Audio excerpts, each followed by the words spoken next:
DSP Navneet Hembrom लड़ेंगे चुनाव। महेशपुर से होंगे बीजेपी के उम्मीदवार। क्या स्टीफन मरांडी को दे पाएंगे टक्कर या उपासना मरांडी से होगी भिड़ंत? झारखंड की सियासत में नौकरशाहों की एंट्री कोई नई बात नहीं है। पलामू सांसद विष्णु दयाल राम से लेकर मौजूदा सरकार में मंत्री रामेश्वर उरांव तक सियासत को अहमियत देने वाले अफसरशाहों की लंबी फहरिस्त है। इसी कड़ी में अब जैप 9 साहेबगंज डीएसपी के पद पर पदस्थापित नवनीत हेम्ब्रम को लेकर बड़ी खबर सामने आई है। डीएसपी नवनीत हेम्ब्रम ने पुलिस सेवा से त्यागपत्र दे दिया है। जानकारी के मुताबिक उनका त्यागपत्र अभी तक स्वीकार नहीं हुआ है। चर्चा है कि नवनीत हेम्ब्रम महेशपुर विधानसभा से चुनाव लड़ेंगे। गृह सचिव को भेजे गए त्यागपत्र में नवनीत हेम्ब्रम ने कहा है कि उनकी नियुक्ति 5 अप्रैल 2013 को हुई थी। पिछले कुछ महीनों से व्यक्तिगत और पारिवारिक समस्याओं की वजह से मानसिक तनाव से गुजर रहा हूं। ऐसे में अपने पद के दायित्व का सही से निर्वहन करने में असमर्थ हूं, इसलिए अपनी स्वेच्छा से डीएसपी के पद से त्यागपत्र दे रहा हूं।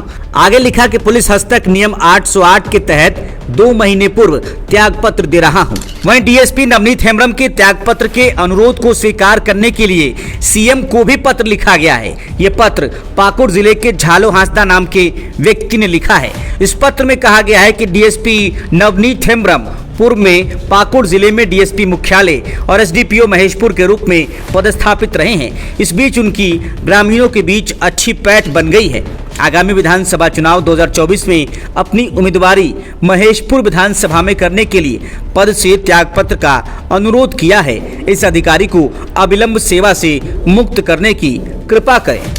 दरअसल चर्चा है कि नवनीत हेम्ब्रम पुलिस सेवा त्याग कर राजनीति में एंट्री को तैयार हैं। नवनीत आगामी विधानसभा चुनाव में महेशपुर से भाजपा के उम्मीदवार हो सकते हैं। बताया जा रहा है कि बाबूलाल मरांडी के गांव के रहने वाले नवनीत उनके करीबी भी हैं। वहीं 2 बार बतौर डीएसपी महेशपुर में अपनी सेवा दे चुके हैं। दोनों कार्यकाल में जनता के बेहद करीब जाकर उनकी समस्या का समाधान करने वालों में इनको देखा जाता है।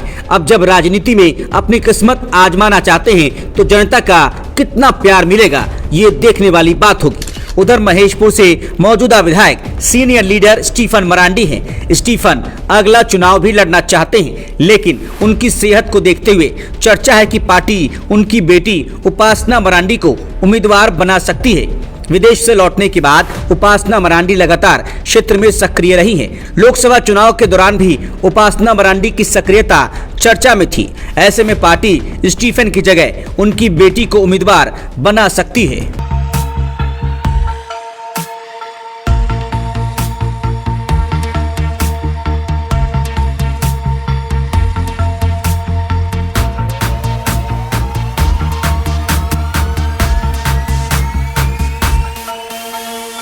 बायोम मेडिकल प्रिपरेशन का एकमात्र संस्थान, जहां है complete digital classrooms, individual doubt counters, video lectures, student tracking system, library facility, 100% result oriented rankers batch, study package and class notes in PDF. TheFollowUp.in. Like, share and subscribe. www.thefollowup.in